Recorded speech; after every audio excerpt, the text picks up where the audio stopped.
Good afternoon, one and all present here. I am Akansha from PGDM second sem. So today I stand before you to deliver my research project on the topic impact of digital learning among students with reference to Patna. And for this, I am really very thankful to my teacher, Priyadarshini ma'am, for giving me this opportunity. So let's start. So you can see as I have listed it as an overview. First of all, we need to understand digital learning. Whenever we want to understand impact of digital learning, first, initially, the thing is we should understand what is digital learning. Now, digital learning is an e-learning platform which connects teacher and students virtually. Now, as we all know that during COVID, or if we take pre-COVID and post-COVID era, during those eras, when I talk about pre-COVID era, during that time, digital learning was not in the same run. Like at that time, Byju's, Vedantu, and Unacademy was there, but it was it was sided somewhere. Like people was not using it frequently. But when COVID pandemic came, everyone was isolated, and when they were isolated, then the student and teachers, the interaction was not there. Then this platform, digital learning, came forward, and with the help of this, all the teachers, all the universities, all the students gathered, and they started the teaching was never hindered. Now let's move to review of literature. So I took various researches, various review of literatures of various people. Now they did researches on digital learning. First, Sarma and Singh, they are the people who have done a research on urban area. They analyzed like various sites, like various educational sites like Vedantu and Byju's have provided personalized learning experience, particularly for students in urban area. Now the next is Rao and Patil. Now they did a research on rural area. In rural area, they found that the people who didn't get digital connectivity, and because of that, digital learning was not very popular in rural area.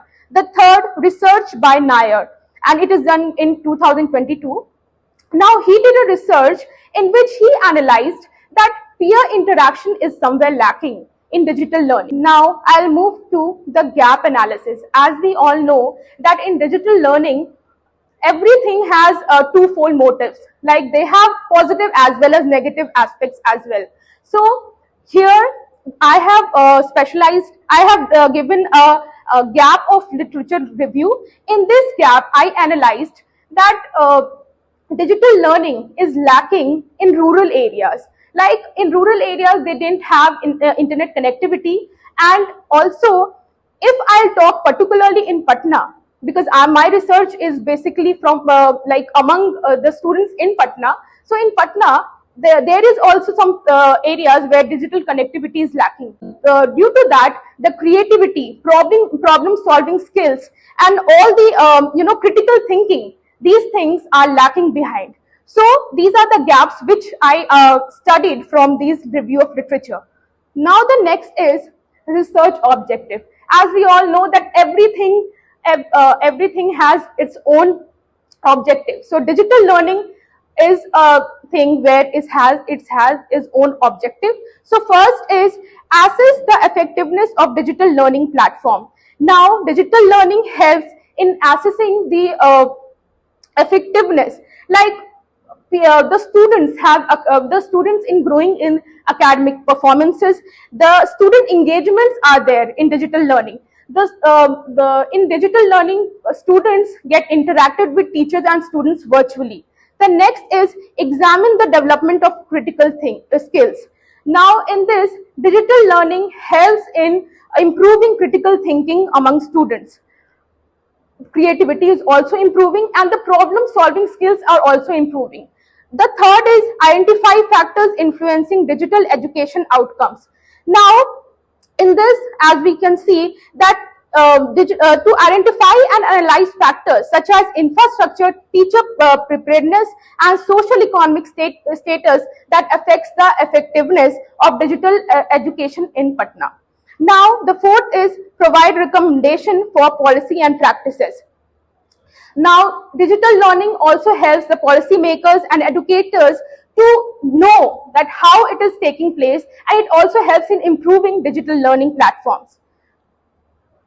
Now the next is methodology. As we all know that while doing a research, we need methodology. Without methodology, we can't be able to gather data. So I am taking these two methodology steps, that is quantitative as well as qualitative data. In quantitative data, I am going to take surveys and structured questionnaire.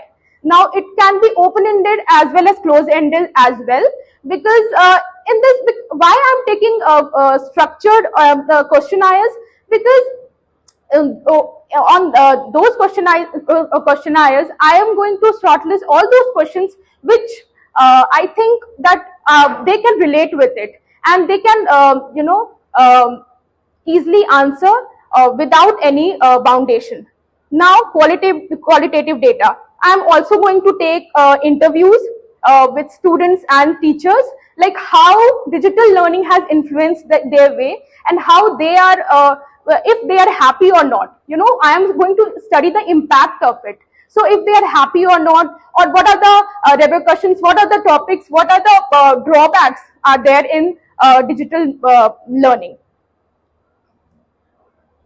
Now here it's an expected outcome, that is strategic recommendation. It offers actionable solutions to address identified challenges and improve digital learning experiences.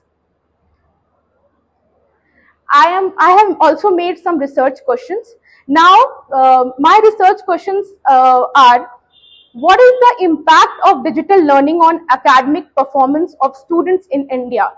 So basically, it is one of the most important questions. If I am taking this topic, I need to understand that what is the basic impact of digital learning on academic performances. Like, they are, it is it's a positive direction or is it a negative direction? Because when a person is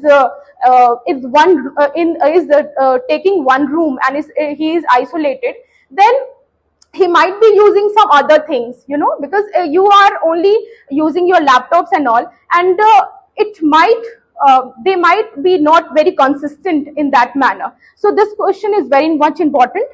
Now the next question is: how does digital learning influence student engagement and motivation in the Indian educational context?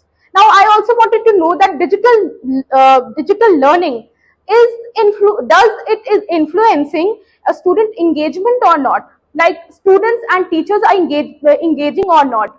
They are like, it is giving quality education or not? So these are the questions. Now the third is: how do students perceive the effectiveness of digital learning compared to traditional learning? Now it is also one of the most known questions. Like, traditional learning, like we are doing classroom learning, is known as traditional learning, and when the COVID phase came, then we shifted to digital learning because of